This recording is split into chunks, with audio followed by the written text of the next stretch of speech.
Assalamualaikum warahmatullahi wabarakatuh. Waalaikumsalam warahmatullahi wabarakatuh. Alhamdulillah wassalatu wassalamu ala sayyidina Rasulillah sayyidina wa maulana Muhammad ibn Abdullah wa ala alihi wa sahbihi wa mawala. La hawla wa la quwwata illa billah, amma ba'du. Bapak-bapak, ibu-ibu, saudara-saudara kaum muslimin rahimakumullah. Kapan kiamat itu akan datang? Ini rahasia Allah. Jangankan kita yang orang awam, baginda Nabi sendiri tidak diberitahu oleh Allah kapan kiamat itu akan terjadi. Tetapi sungguh pun demikian, banyak hadis-hadis yang menjelaskan ciri atau tanda-tanda datangnya kiamat. Nah, kalau sudah bicara soal tanda kiamat itu ada dua. Pertama yang disebut alamatus sughra, tanda-tanda kecil.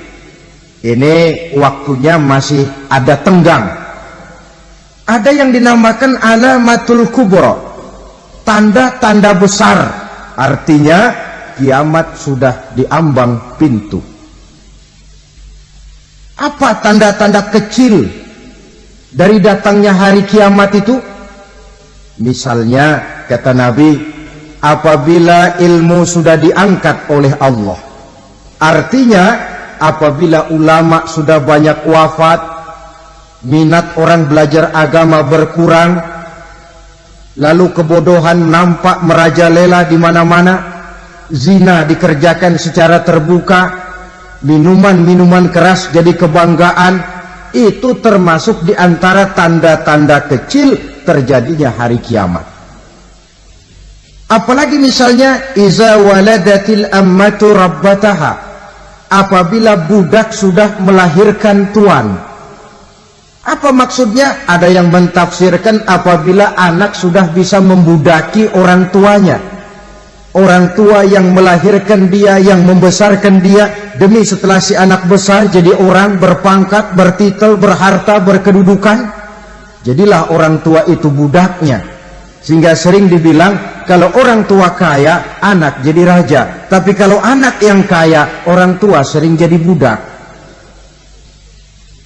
Apalagi munculnya fitnah yang bergelombang, timbul perang antara dua bangsa yang besar, waktu berjalan terasa sangat pendek sekali.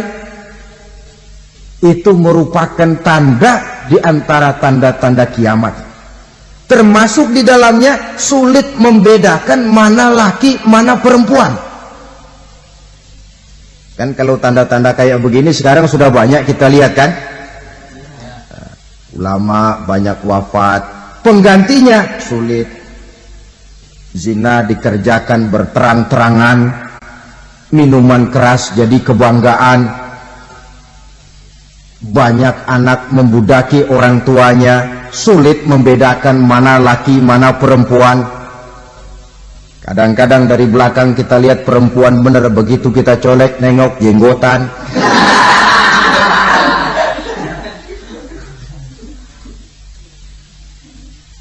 Ini termasuk tanda-tanda kecil, masih ada tenggang sampai akan terjadinya kiamat itu. Nah, yang dimaksud dengan tanda-tanda besar, ini tanda besar artinya kiamat sudah diambang pintu. Pertama, matahari terbit dari sebelah barat. Apabila matahari sudah terbit dari arah sebelah barat, tertutuplah sudah pintu taubat. Bersabda Nabi kita, la taqumus sa'atu hatta tatlu'a syamsu min maghribiha. Tidak akan datang hari kiamat sampai matahari terbit dari arah sebelah barat. Fa iza tala'at, manakala matahari telah terbit dari arah sebelah barat, wa ra'ahan nasu, manusia banyak menyaksikan itu, amanu ajma'un, mereka pun lalu beriman. yang tadinya kafir, yang tadinya ingkar, yang tadinya membangkang, setelah melihat matahari terbit dari sebelah barat, buru-buru beriman, berlomba-lomba mengucap 2 kalimat syahadat. Tapi apa yang terjadi? Kata Nabi, wadzalika hina la yanfa'u nafsan imanuha lam takun amanat min qabl. Hari itu adalah hari yang iman sudah tidak berguna lagi bagi seseorang apabila sebelumnya memang dia tidak pernah beriman. Au kasabat fi imaniha khaira, atau beriman tetapi tidak pernah melakukan kebajikan di dalam keimanannya itu. Hari yang sudah kasib, hari yang sudah terlambat, beriman tidak akan ada gunanya lagi. Ini pelajaran buat kita. Sebelum sang surya terbit dari sebelah barat, sebelum nafas sampai di tenggorokan, artinya pintu taubat masih terbuka. Kalau 2 hal itu sudah terwujud, nafas sudah sampai di kerongkongan atau matahari sudah terbit dari arah sebelah barat, tertutuplah sudah pintu taubat.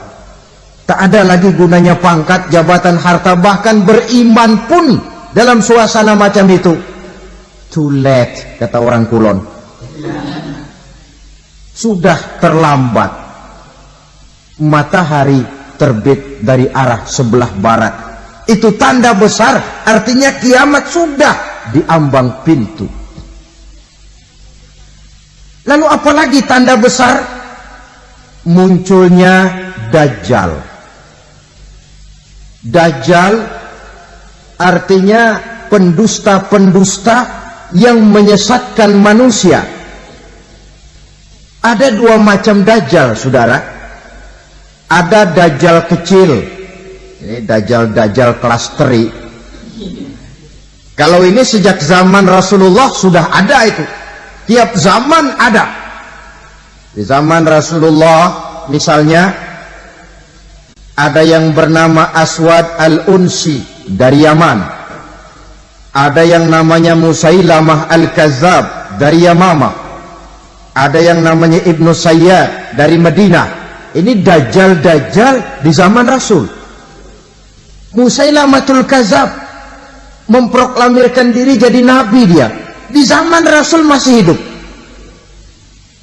Ini Dajjal zaman Nabi. Di zaman sahabat muncul Dajjal. Di zaman kita sekarang ini Dajjal pun gentayangan. Dajjal kelas teri. Kerjanya mendustakan manusia, menyesatkan manusia, memalingkan manusia dari jalan yang benar dan diridhoi oleh Allah Subhanahu wa taala. Adapun yang merupakan tanda besar dari datangnya kiamat, Dajjal kelas kakap. Pembohong-pembohong besar yang menyesatkan masyarakat manusia berpaling dari jalan Allah mengikuti jalan mereka. Apa sih ciri Dajjal itu? Kata Nabi dalam hadis Bukhari Muslim, Innad Dajjala, sesungguhnya yang namanya Dajjal itu yakhruju, satu saat akan muncul mendekati hari kiamat. Wa inna ma'ahu ma'an, si Dajjal ini membawa air, wa naran, dan juga membawa api. 2 simbol. Di tangan yang satu dia bawa air, di tangan yang satu dia bawa api. Wa ammal ladzi yarahu an-nasu ma'an fanarun, adapun yang orang banyak lihat air, hakikatnya adalah api. Yang dilihat api, hakikatnya adalah air. Oleh sebab itu, kalau api yang ditawarkan, ambillah air. Kalau air yang ditawarkan, pilihlah api. Maksudnya apa ini? Ini bahasa simbol, saudara-saudara. Dajjal bicaranya seolah-olah untuk kepentingan manusia, menawarkan surga. Surga yang dia tawarkan hakikatnya neraka. Hai manusia, kalau kau mau bahagia, jangan dekat-dekat dengan agama. Sholat itu tidak efektif dan efisien, tidak produktif dari segi ekonomi itu. Menghadiri majelis taklim cuma buang-buang waktu.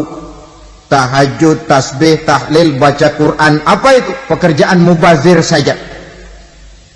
Hidup ini cuma sekali, masa yang cuma sekali, manfaatkan dengan sebaik-baiknya. Mumpung, dibawanya sifat mumpung tetapi dalam pengertian yang sangat negatif. Bicaranya seolah-olah untuk kepentingan manusia, tetapi sebenarnya menjerumuskan manusia. Menawarkan air, tapi sebenarnya api. Menawarkan api, tapi hakikatnya air. Buat apa kamu sholat? Buat apa kamu bayar zakat? Buat apa kamu puasa? Surga yang dicanangkan Dajjal, hakikatnya neraka. Neraka yang digambarkan Dajjal, pada dasarnya adalah surga. Jadi memutarbalikkan fakta itu kerjaan Dajjal. Yang hak jadi batil, yang batil dibilang hak, yang benar jadi salah, yang salah malah jadi benar. Tuntunan disuruh jadi tontonan, tontonan malah menjadi tuntunan. Itu pekerjaan Dajjal profesinya. Zamannya Nabi Adam, Dajjalnya kan iblis. Betul? Betul. Apa sih dan kerayuan iblis itu? Allah setelah menciptakan Nabi Adam kan bilang, Adam, kau dan istrimu Hawa tinggal di surga ini. Seluruh fasilitas yang ada di surga persilahkan kau nikmati. Satu yang tidak boleh, jangan coba-coba dekati pohon khuldi. Dekat saja jangan, apalagi sampai memetiknya. Datang Dajjal yang namanya iblis ini. Adam, kamu tahu nggak kenapa tidak boleh makan buah khuldi? Ya nggak tahu, pokoknya saya dilarang. Bodoh kamu, Dam. Khuldun artinya kekal. Kalau kamu makan itu buah, kau akan kekal di surga buat selamanya. Allah tidak kepengen, maka dilarang kamu makan buah khuldi. Kalau kau ingin kekal di surga, Adam, makan saja. Saya bicara begini ini untuk kepentingan kamu, Adam. Ini kan ciri-ciri Dajjal. Bicaranya sih seolah-olah untuk kepentingan Nabi Adam, hakikat sebenarnya menjerumuskan Nabi Adam supaya ingkar dan melanggar larangan dari Allah Subhanahu wa ta'ala. Jadi setelah muncul Dajjal, timbul kekacauan-kekacauan di masyarakat. Banyak yang terpengaruh, terpedaya dan terpesona. Termasuk mereka yang memproklamirkan diri jadi nabi. Mereka yang memproklamirkan diri jadi rasul di zaman sesudah Rasulullah wafat, itu adalah Dajjal-Dajjal. Maka saya ingatkan, kalau di zaman kita sekarang ini ada orang ngaku jadi nabi, ada orang ngaku jadi rasul, biar bahasa Arabnya kental, Quran hafal, hadis ribuan hadis hafal, biar pakai serban sampai menyengser ke tanah, bahasa Arabnya fasih, tapi dia mengaku jadi nabi, jadi rasul, kita umat Islam wajib tidak percaya. Wajib untuk tidak percaya. Itulah Dajjal-Dajjal zaman kita sekarang ini.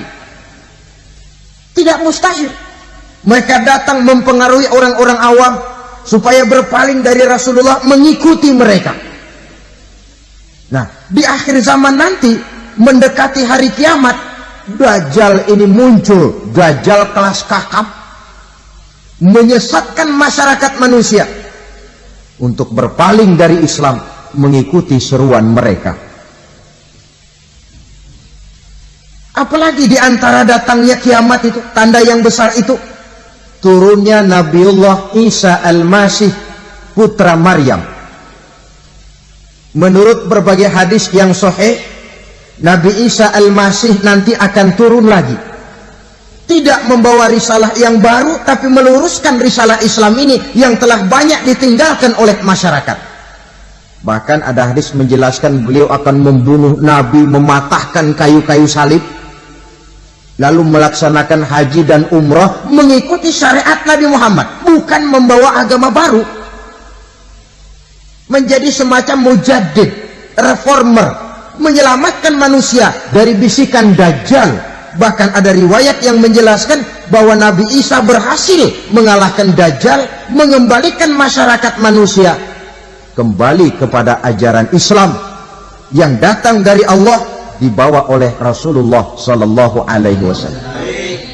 Dengan kata lain, turunnya Nabi Isa bukan sebagai Nabi dan Rasul baru, tetapi mengikuti syariat Nabi kita Muhammad sallallahu alaihi wasallam. Saudara hadirin, ibu-ibu hadirat yang saya hormati, kemudian apalagi di antara tanda-tanda besar akan datangnya kiamat itu? Keluarnya asap atau awan. Kata Nabi, inna min asrati sa'ah dukhanan yamla'u ma bainal masyriqi wal maghrib. Di antara tanda-tanda kiamat munculnya awan atau asap yang memenuhi antara langit dan bumi. Ini pun diperkuat dalam surah Ad-Dukhan ayat 10. Fartaqib yauma ta'ti as-sama' bidukhanin mubin fayughshan nas hadza azabun alim. Bagi orang-orang yang beriman, mereka biasa-biasa saja. Tapi bagi orang kufur, datangnya asap dan awan ini merupakan azab yang kelewat pedih. Barangkali sedikit mendekati gambaran tentang azab yang pedih ini, saya ingatkan alam pikiran kita kepada peristiwa yang belum lama terjadi. Pernah dengar berita bocornya reaktor nuklir di Chernobyl, Uni Soviet? Pernah dengar? Bocornya reaktor nuklir di Chernobyl yang mengakibatkan ratusan bahkan sangat mungkin ribuan nyawa. Cuma satu reaktor. Bagaimana kalau seluruh cadangan nuklir yang dimiliki oleh para negara adikuasa ini diledakkan? Bahkan yang konon menurut catatan, cadangan nuklir yang dimiliki bersama oleh Amerika dan Rusia sekarang ini sudah sanggup memusnahkan 6 miliar manusia. 1,5 kali lebih banyak dari jumlah manusia yang nongkrong di permukaan bumi ini. Saudara-saudara hadirin yang saya hormati, lalu saat mendekati hari kiamat, apalagi tandanya? Setelah Nabi Isa wafat, pada saat turunnya yang kedua kali, lalu Allah meniupkan angin sejuk. Semua orang-orang beriman, orang-orang baik wafat, sehingga penghuni bumi ini cuma tinggal lagi terdiri dari orang-orang kafir. Tidak ada lagi di bumi ini yang bisa mengucapkan Allah. Sehingga dalam hadis qudsi itu ada keterangan, innallaha azza wa jalla yaqulu li Israfil. Allah pernah pesan kepada malaikat Israfil, kata Allah, Israfil, iza sami'ta qailan yaqul Allah Allah fa akhirin nafah 40 sanatan ikraman liqailiha. Hai Israfil, apabila kau dengar di permukaan bumi masih banyak orang yang mengucapkan Allah Allah, maka tunda sangkakala kiamat itu 40 tahun. Untuk apa? Ikraman liqailiha, menghormati orang yang mengucapkan Allah Allah itu. Wah, jadi karena sekarang masih banyak yang mengucapkan Allah, besar hatilah kita, masih jauh kiamat itu. Tapi jangan lupa, kiamat pribadi, kiamat kecil itu yang gak kita sangka-sangka. Ajal datang mencabut nyawa, itu kiamat pribadi, dan itu yang pasti kita hadapi, dan itu yang membuat kita tidak boleh bersikap main-main di dalam kehidupan sekarang ini. Saudara hadirin yang saya hormati, tidak ada lagi orang-orang muslim. Seluruh penduduk dunia ini kafir. Lalu terciptalah struktur sosial yang berlandaskan prinsip hidup semau gue. Bakal terjadilah prinsip di mana yang kaya menyantap yang miskin, yang kuat menindas yang lemah. Hidup sudah bagaikan di rimba belantara. Berlaku hukum rimba, siapa yang kuat dia yang menang, siapa yang lemah menjadi mangsa. Timbul kekacauan, maksiat merajalela, munkarat menjadi-jadi, sehingga isi bumi ini penuh dengan segala macam perbuatan dosa. Tidak ada perlunya lagi alam diperpanjang temponya. Datang saat yang sudah dijanjikan oleh Allah Azza wa Jalla, maka terjadilah yang disebut kiamat kubra, kiamat besar, kiamat hancur-hancuran. Bagaimana kejadian ini dimulai? Dalam surah Az-Zumar ayat 68, Allah Subhanahu wa taala berfirman, "Wa nufikha fis-suri fasa'iqa man fis samawati wa man fil ardi illa man syaa Allah." Maka manakala ditiuplah sangkakala, terkejutlah seluruh yang ada di langit dan seluruh yang ada di bumi. Bila saat kiamat datang, Allah perintah malaikat Israfil, Israfil, tiup sangkakalamu. Ditiuplah sangkakala oleh malaikat Israfil. Yang akibat daripada tiupan itu, seluruh yang ada di langit, seluruh yang ada di permukaan bumi terkejut. Yang ada di langit siapa? Malaikat kan. Bayangin aja kalau malaikat kaget, apalagi kita. Terkejut seluruh makhluk yang ada di bumi, yang ada di langit mendengar suara sangkakala itu. Bunyinya tidak sanggup kita bayangkan dahsyatnya. Ledakan nuklir, ledakan neutron, belum apa-apa ketimbang bunyi sangkakala malaikat Israfil ini. Nah, lalu mendengar bunyi sangkakala ini, gemparlah makhluk, kacaulah alam. Bumi gempa, planet-planet bertabrakan, gunung meletus, air laut tumpah ke darat, angin topan bertiup, halilintar menyambar. Lalu semua yang bernama hidup mati total. Mati bareng tanpa persiapan. La haula wala quwata illa billah. Saya kadang-kadang dalam tafakur bermohon, ya Allah, mudah-mudahan saya nggak nemuin kiamat beneran. Ngeri, nggak bisa kita bayangkan macam apa suasana seperti itu. Allah saja banyak memberikan gambaran, misalnya Al-Qari'ah, wa mal qari'ah, wa ma adraka mal qari'ah. Kejadian yang menggemparkan. Tahukah kamu apa kejadian yang menggemparkan itu? Yauma yakunun nasu kal farasil mabsus wa takunul jibalu kal ihnil manfus. Pada saat itu manusia berterbangan bagai kupu-kupu. Gunung berterbangan seperti kapas ditiup angin. Gunung saja macam kapas, konon lagi manusia. Kematian total, mulai semut sampai gajah mati. Jin mati, iblis mati, malaikat mati. Malaikat saja mati. Saudara hadirin yang saya hormati, kematian total yang tanpa persiapan. Orang bilang, Pak, kalau mati bareng begitu yang repot malaikat maut dong ya. Cabut sana, cabut sini. Itu kalau menurut logika kita. Mestinya begitu menurut logika. Tapi logika juga yang bilang nggak perlu serepot itu.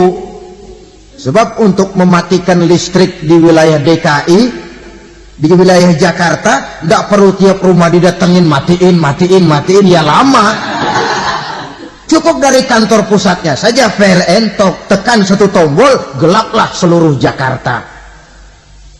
Saudara hadirin yang saya hormati, kematian total. Lalu setelah kematian total, planet-planet juga mati, dalam arti tidak bergerak dan beredar. Angin mati, dalam arti tidak bertiup. Air mati, dalam arti tidak ada riak gelombang. Pokoknya semua mati. Kullu nafsin za'iqatul maut, semua yang bernafas mati. Dalam ayat lain, kullu man 'alaiha fan, semua yang ada di permukaan bumi fana. Yang kekal cuma Allah Subhanahu wa ta'ala. Yang paling belakang mati malaikat maut dan malaikat Israfil. Tapi mati juga sesuai dengan janji Allah. Menurut hadis Bukhari Muslim dari Abi Hurairah, masa tenggang waktu antara kematian total pada tiupan sangkakala pertama dengan proses kebangkitan pada tiupan sangkakala kedua 40 lamanya. Tidak dijelaskan oleh Abi Hurairah 40 jam, apa 40 hari, apa 40 tahun. Hadis-hadis cuma menyebutkan 40 saja. Sunyi alam yang tinggal cuma Allah saja lagi. Ketika itu Allah berseru-seru, katanya, limanil mulkul yauma, siapa para penguasa hari ini? Mana itu raja-raja dan penguasa yang dulu mengaku jadi Tuhan? Fir'aun, mana Fir'aun sekarang? Yang dulu jadi raja, merasa berhasil, sombong, lalu tidak mau turun-turun dari kekuasaannya, sampai kepada puncak kekurang ajarannya mengangkat diri jadi Tuhan. Mana itu Fir'aun? Namrus, mana sekarang Namrus? La ilaha illa ana, ternyata tidak ada Tuhan lain selain daripada aku, kata Allah. Proses kemudian, saudara-saudara, turunlah hujan dari langit. 40 lamanya hujan itu. Tidak jelas juga 40 jam apa 40 hari. Setelah air turun membasahi, datanglah tiupan sangkakala yang kedua. Semua yang bernama mati bangkit dari kuburnya masing-masing. Ini yang disebut Yaumul Ba'thi, hari kebangkitan. Allahu Akbar. Pada saat kita bangkit dari kubur kita masing-masing, kumpul di padang mahsyar namanya. Bayangin aja, saya sendiri nggak sanggup bayangin. Manusia sejak zaman Adam sampai zaman kiamat kumpul bareng di tempat sama. Berapa banyaknya itu?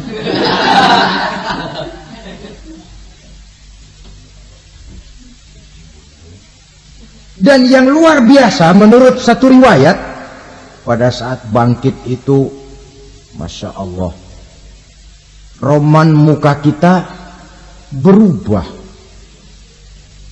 disesuaikan dengan amalan kita waktu di dunia ini. Barang siapa yang waktu di dunia amalannya itu amalan tikus, di akhirat nanti dia bangkit dari kubur, mukanya seperti muka tikus. Gagah betul badannya, tapi mukanya seperti tikus. Kenapa? Amalannya waktu di dunia seperti amalan tikus. Apa amalan tikus itu? Suka ngegeragoti barang yang sudah disimpan rapi-rapi. Orang sudah simpan uang rapi-rapi, simpan perhiasan rapi-rapi, digeragoti oleh tikus.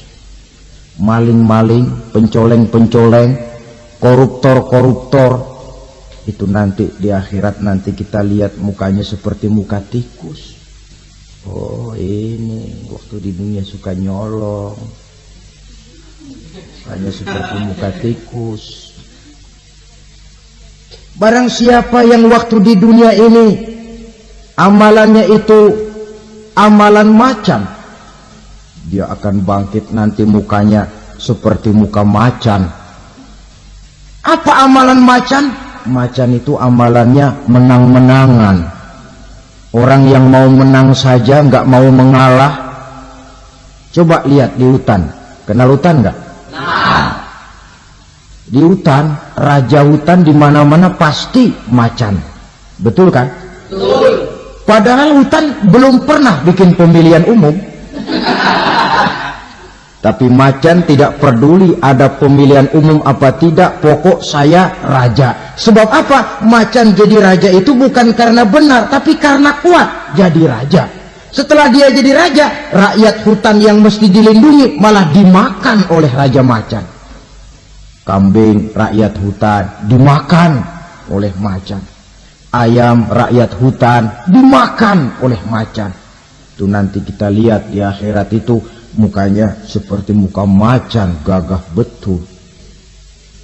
Lalu barang siapa yang di dunia ini amalannya itu seperti amalan anjing, nanti dia punya muka seperti muka anjing. Apa amalan anjing? Pertama, anjing itu kalau disuruh jaga rumah, dia tidak bisa membedakan mana maling, mana tamu. Biar yang datang maling, kalau bawa tulang, anjing kalem. Yang kedua, anjing itu akan setia kepada siapa saja yang memberinya roti. Siapa yang memberinya roti, itulah majikannya. Apa kata majikannya, pasti dia laksanakan. Soal benar atau salah, dia tidak peduli. Setelah anjing dapat roti, dia tidak punya pilihan lain kecuali bilang, abdi mah kumaha juragan wae ayeuna mah.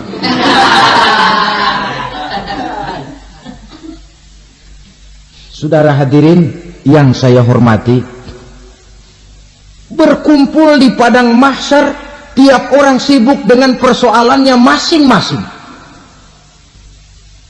Matahari waktu itu didekatkan oleh Allah, panas luar biasa.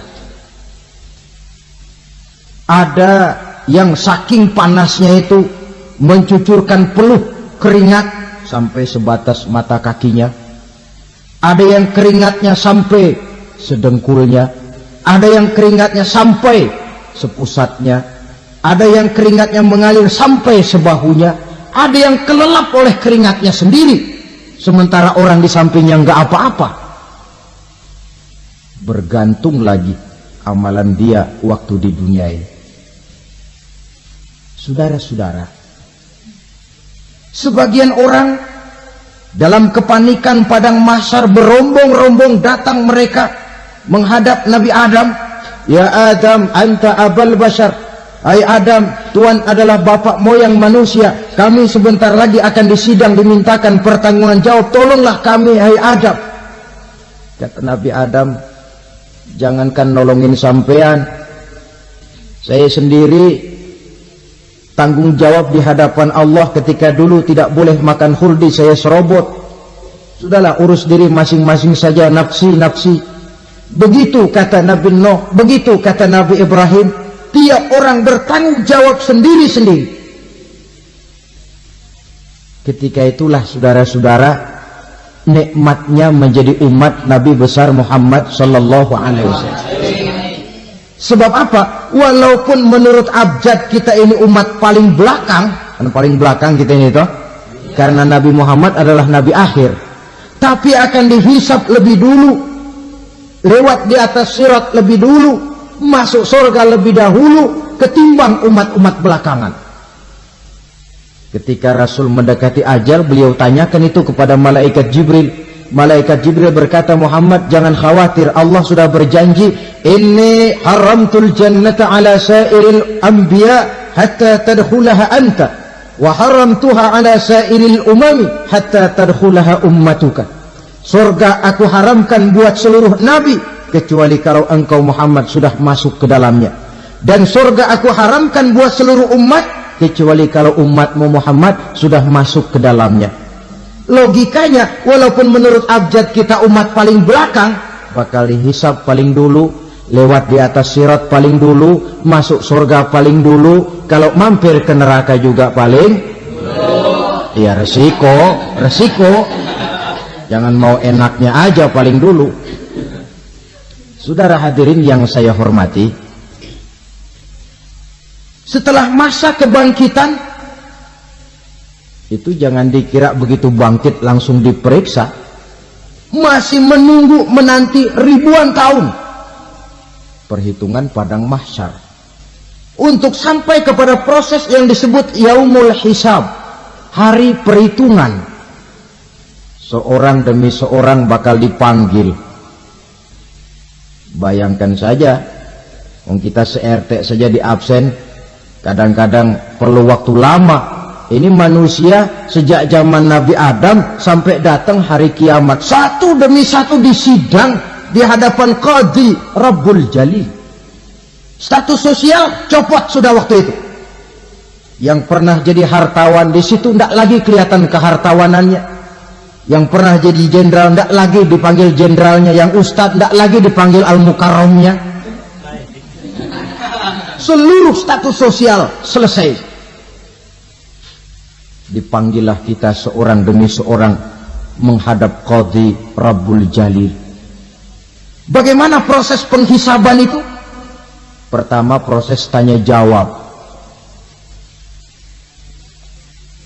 Di antaranya ada hadis menyatakan lan tazula qadama 'abdin yaumal qiyamah hatta yus'ala an arba'i khisalin. Besok di hari kiamat tidak akan bergeser telapak kaki seorang hamba sampai dia ditanya lebih dulu tentang 4 persoalan. Tentang ilmunya. Kemana ilmu itu diamalkan?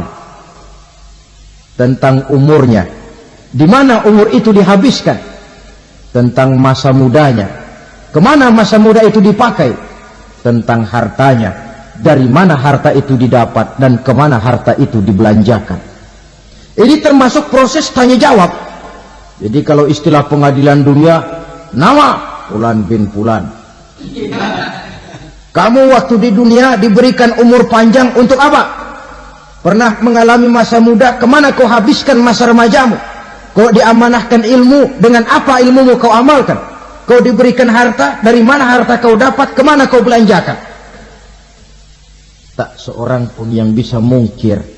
Sebab apa? Dikala itu yang menjadi saksi bukan orang. Yang menjadi saksi adalah seluruh anggota badan kita.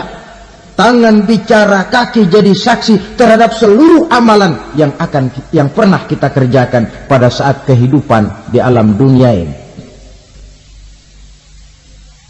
Selesai proses tanya jawab, lalu diperlihatkan buku catatan kita waktu hidup di dunia ini. Jangan lupa Allah itu menyiapkan 2 superkomputer kepada kita. Sebelah ditempelin sebelah kanan, yang sebelah tempelin di sebelah kiri. Komputer itu namanya Raqib dan Atid. 2 malaikat yang apabila baik kita lakukan, refleks saja akan menulis kebajikan kita.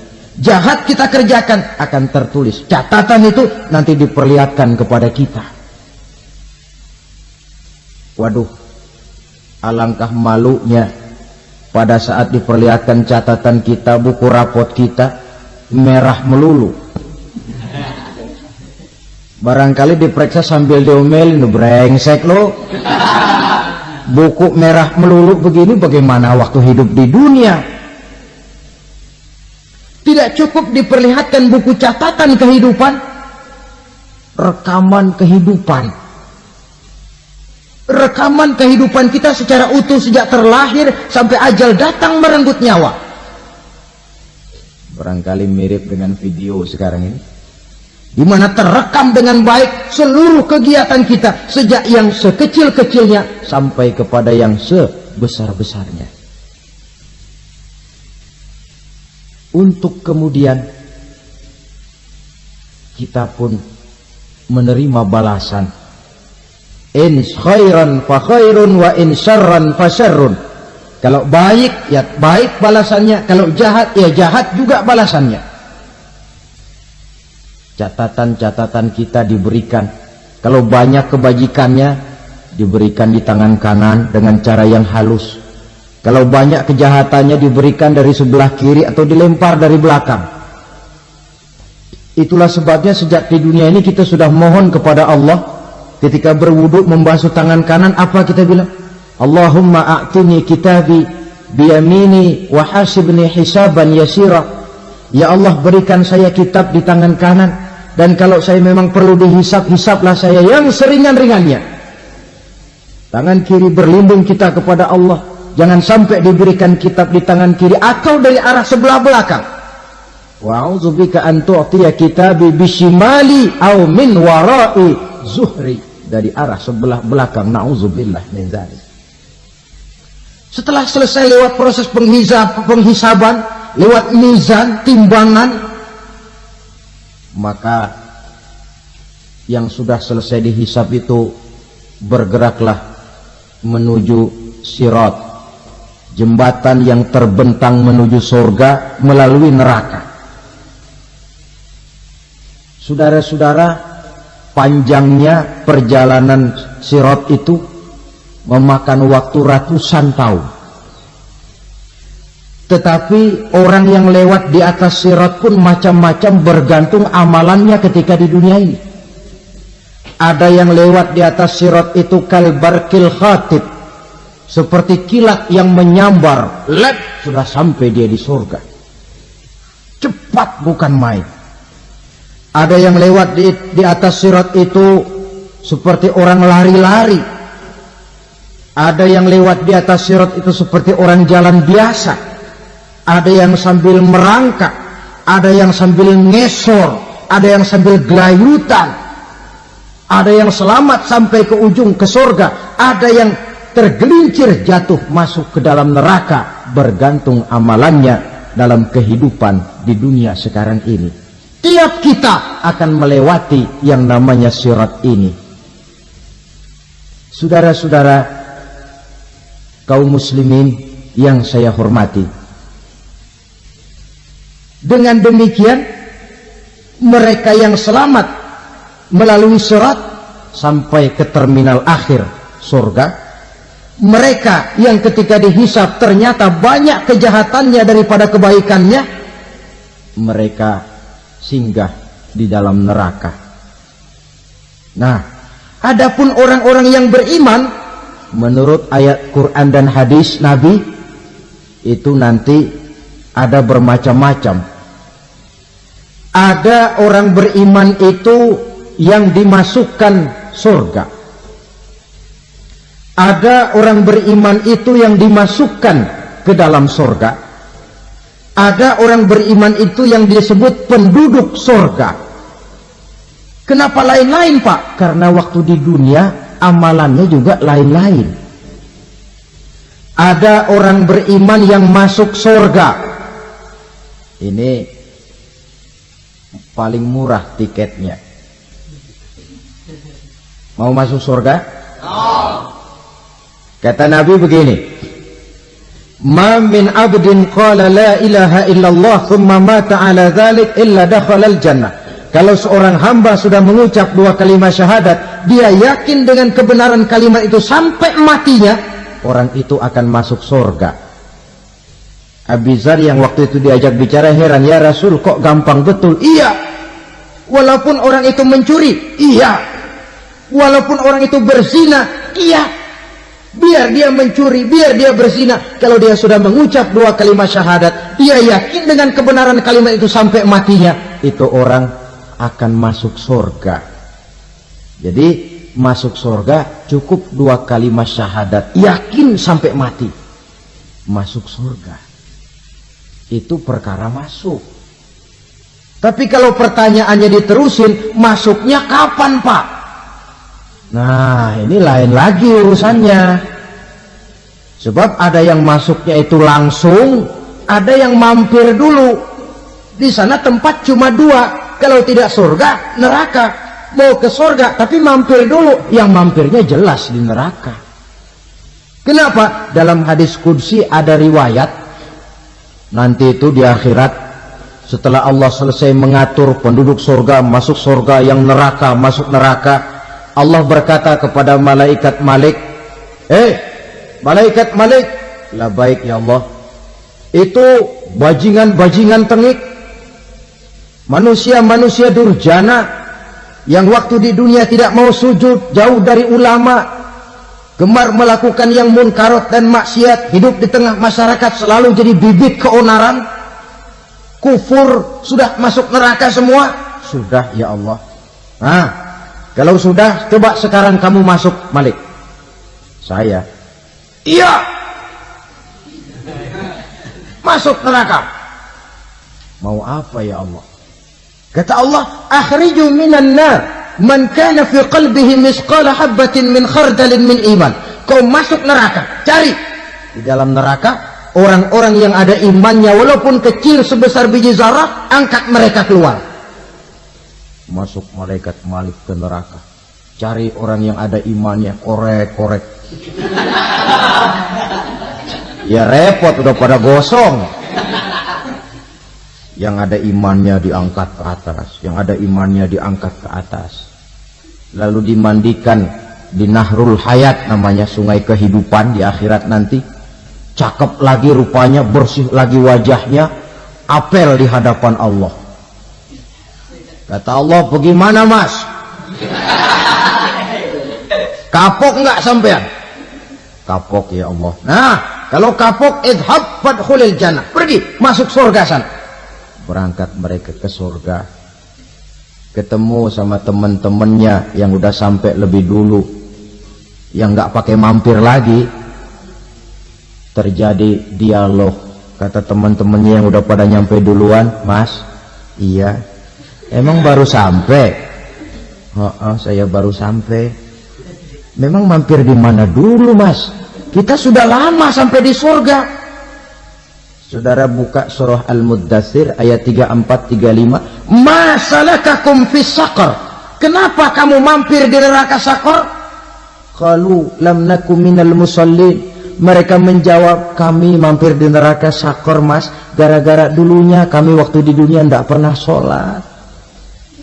Tidak pernah sholat? Tidak pernah. Karena rumahnya dekat masjid, cuma dekat doang mas. Sholat mah enggak saya. Enggak pernah ngasih makan fakir miskin, enggak pernah hadir di majelis taklim, pendeknya enggak pernah melakukan kebajikan. Maka saya pun mampir di neraka Saqar. Untung betul saya punya iman mas, sedikit. Waktu hidup di dunia dulu saya pernah mengucap 2 kalimat syahadat. Sekali-kalinya waktu mau kawin. Masya Allah. Untung saja kawin. Kalau nggak kawin, polos.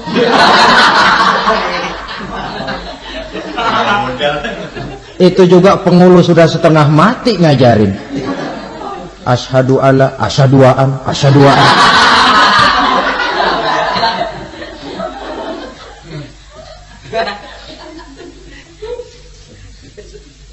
Ini namanya masuk surga, ada mampir dulu. Ada pula orang mukmin itu yang dimasukkan surga. Namanya dimasukkan kan terima beres.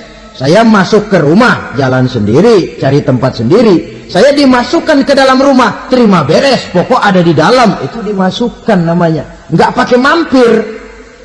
Tapi tentu tiketnya lebih mahal ketimbang yang pertama tadi. Apa kata Allah? Innal ladzina amanu wa amilus shalihat la ukaffiranna anhum sayyi'atihim wa la udkhilannahum jannah. Sesungguhnya orang-orang yang beriman kemudian beramal soleh, kami hapuskan segala dosa dan kesalahannya, kami masukkan mereka ke dalam surga. Lihat ayatnya. Allah yang memasukkan, kita yang dimasukkan. Tidak pakai transit, tidak usah mampir. Cuma tidak cukup syahadat, tidak cukup amanu, tapi diiringi dengan wa amilus shalih. Iman, amal. Tidak cukup syahadat, lalu dibuktikan dia sholat, dia zakat, puasa, lalu dia melakukan berbagai macam kebajikan. Ini yang menyebabkan dia tidak pakai mampir di tempat yang bernama Saqar. Lalu ada pula orang mukmin itu yang disebut penduduk surga. Wah, ini sudah VIP ini. Ashabul jannah, penduduk surga. Siapa mereka? Kata Allah, innal ladzina amanu summa istaqamu fala khaufun 'alaihim wa la hum yahzanun ulaika ashabul jannah hum fiha khalidun. Sesungguhnya orang-orang yang beriman lalu istiqamah, tetap dalam melaksanakan perintah Allah, tidak goyah, tidak labil tapi stabil, istiqamah, mereka tidak takut dan tidak bersedih hati. Merekalah penduduk surga. Iman, istiqamah. Tidak punya duit, sembahyang. Banyak duit, sembahyang. Miskin, sembahyang. Kaya, tetap sembahyang. Istiqamah. Kadang orang kalau susah rajin ke masjid, banyak duitnya ngelihat masjid melengos. Itu yang dibilang waktu miskin hamba Allah, setelah kaya jadi hamba harta. Bergeser, tidak ada nilai istiqomahnya. Saudara-saudara, dengan begitu penduduk neraka itu dua. Ada penduduk permanen, ada penduduk yang semi permanen. Yang semi permanen orang-orang beriman yang mempunyai dosa besar. Mereka masuk ke neraka untuk menerima azab sesuai dengan dosanya. Bila selesai masa azab itu, mereka akan diangkat untuk ditempatkan kembali ke dalam surganya Allah Subhanahu wa ta'ala. Nah, dikala itulah saudara-saudara, ada yang disebut syafaat dari Rasulullah Sallallahu Alaihi Wasallam. Tapi tentu jangan lupa, syafaat ini ibarat kain menambal dia. Kita punya kain bolong-bolong sedikit, syafaat yang menambal. Sholat kita ada kurang dikit, sedekah kita ada campur riak dikit, amalan kita ada tidak karena Allah dikit, kita berharap syafaat. Jadi biarlah kain masih bolong-bolong, yang penting punya kain. Tapi kalau kainnya tidak ada, yang ditambal apanya? Sholat tidak, puasa tidak, zakat tidak, berharap syafaat saja, ya, terlalu berlebihan itu. Saudara hadirin yang saya hormati, apabila selesai proses penghisaban, proses penghitungan, maka dikala itulah manusia terbagi dalam dua kelompok besar. Fariqun fil jannah wa fariqun fis sa'ir. Sekelompok orang-orang beruntung yang masuk ke dalam surga, dan sekelompok lagi masuk ke dalam neraka. Akan memakan waktu untuk menceritakan sifat surga dan neraka, tapi insya Allah pada kesempatan pertemuan lain saya sampaikan. Namun sebagai gambaran umum cukuplah saya sampaikan sebuah hadis qudsi. Allah jelaskan, a'dadtu li'ibadiyas salihin ma la aynun ra'at wa la uzunun sami'at wa la khatara fi qalbil bashar. Aku sediakan buat hamba-hambaku yang soleh, yang tidak pernah terlihat oleh mata, tidak pernah terdengar oleh telinga, dan belum pernah terdetik dalam hati manusia. Jadi kenikmatan surga belum pernah dilihat mata, belum pernah didengar telinga, belum pernah terdetik dalam hati.